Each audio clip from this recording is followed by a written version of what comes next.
hope.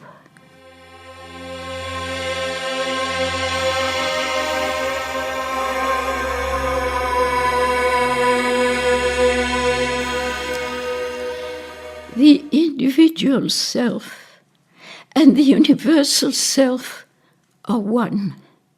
In every world, in every being, in everything, in every atom is the divine presence, and man's mission is to manifest it. In order to do that, he must become conscious of this divine presence within him. How greatly the standpoint changes once we attain this deeper consciousness. How understanding widens, how compassion grows. On this, a sage has said, I would like each one of us to come to the point where he perceives the inner God who dwells even in the vilest of human beings. Instead of condemning him, we would say, arise, O resplendent being, thou who art ever pure, who knowest neither birth nor death. Arise, Almighty One, and manifest thy nature. For the inner Godhead never imposes herself. She neither demands nor threatens. She offers and gives herself, conceals and forgets herself in the heart of all beings and things. She never accuses. She neither judges nor curses nor condemns, but works unceasingly to perfect without constraint, to mend without reproach, to encourage without impatience, to enrich each one with all the wealth he can receive. She is the mother whose love bears fruit and nourishes, guards and protects, counsels and consoles. Because she understands everything, she can endure everything, excuse and pardon everything, hope and prepare for everything, bearing everything within herself. She owes nothing that does not belong to all. And because she reigns over all, she's the servant of all. That is why all, great and small, who want to be kings with her and gods in her, become like her, not despots, but servitors among their brethren. To achieve this total self-consecration, all means are good, all methods have their value. The one thing needful is to persevere in our will to attain this goal. For then everything we study, every action we perform, every human being we meet, all come to bring us an indication, a help, a light to guide us on the path. For those who are in danger of losing their self-confidence and courage, these pages intended to rekindle hope in the hearts of those who suffer were written by a spiritual worker at a time when ordeals of every kind were sweeping down on him like purifying flames.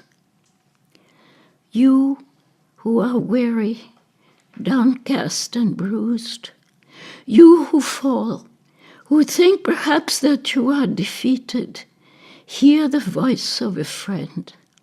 He knows your sorrows. He has shared them. He has suffered like you from the ills of the earth. Like you, he has crossed many deserts under the burden of the day. He has known thirst and hunger, solitude and abandonment, and the cruelest of all wants, the destitution of the heart. Alas, he has known too the hours of doubt, the errors, the faults, the failings, every weakness. But he tells you, courage, hearken to the lesson that the rising sun brings to the earth with its first rays each morning. It is a lesson of hope, a message of solace. You who weep, who suffer and tremble, who dare not expect an end to your ills, an issue to your pangs, behold, there is no night without dawn, and the day is about to break when darkness is thickest. There is no mist that the sun does not dispel, no cloud that he does not gild, no tear that it will not dry one day, no storm that is not followed by its shining, triumphant bow. There is no snow that it does not melt, nor winter that it does not change into radiant spring. And for you too, there is no affliction which does not bring its measure of glory, no distress which cannot be transformed into joy, nor defeat into victory, nor downfall into higher ascension, nor solitude into radiating center of life, nor discord into harmony. Sometimes it is a misunderstanding between two minds that compels two hearts to open to mutual communion. Lastly, there is no infinite weakness that cannot be changed into strength, and it is even in supreme weakness that almightiness chooses to reveal itself. Listen, my little child, you who today feel so broken, so fallen perhaps, who have nothing left, nothing to cover your misery and foster your pride. Never before have you been so great. How close to the summits is he who awakens in the depth. For the deeper the abyss, the more the heights reveal themselves.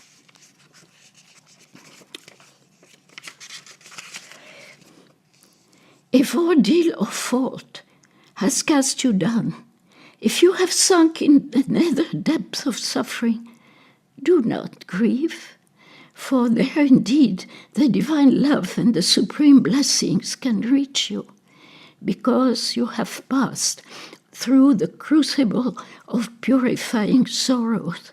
The glorious ascents are yours. You're in the wilderness? Then listen to the voices of the silence. The clamor of flattering words and outer applause has gladdened your ears, but the voices of the silence will gladden your soul and awaken within you the echoes of the depth, the chant of divine harmonies. You are walking in the depth of the night. Then gather the priceless treasure of the night. In bright sunshine, the ways of intelligence are lit, but in the white luminosities of the night lie the hidden path of perfection, the secret of spiritual riches. You are being stripped of everything. That is the way towards plenitude. When you have nothing left, everything will be given to you.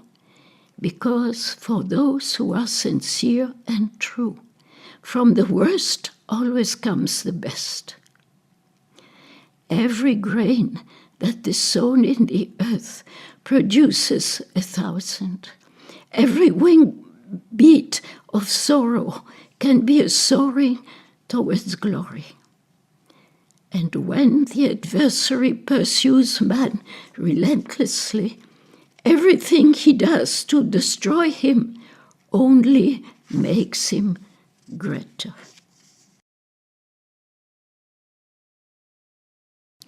Hear the story of the worlds. Look, the great enemy seems to triumph. He casts the beings of light into the night, and the night is filled with stars. He rages against the cosmic working. He assails the integrity of the empire of the sphere, shatters its harmony, divides and subdivides it, scatters its dust to the four winds of infinity, and lo, the dust is changed into a golden seed, fertilizing the infinite and peopling it with worlds, which now gravitate around their eternal center in the larger orbit of space, so that even division creates a richer and deeper unity, and by multiplying the surfaces of the material universe, enlarges the empire that it set out to destroy. Beautiful indeed was the song of the primordial sphere, cradled in the bosom of immensity, but how much more beautiful and triumphant is the symphony of the constellations, the music of the spheres, the immense choir that fills the heavens with an eternal hymn of victory. Here again, no state was ever more precarious than that of man when he was separated on earth from his divine origin. Above him stretched the hostile borders of the usurper, and at his horizon's gate watched the jailers armed with flaming swords. Then, since he could climb no more to the source of life, the source arose within him. Since he could no more receive the light from above, the light shone forth at the very center of his being. Since he could commune no more with the transcendent love, that love offered itself in a holocaust and chose each terrestrial being, each human self, as its dwelling place and sanctuary. That is how, in this despised and desolate, but fruitful and blessed matter, each atom contains a divine thought. Each being carries within him the divine inhabitant. And if no being in all the universe is as frail as man, neither is any as divine as he. In truth, in humiliation lies the cradle of glory.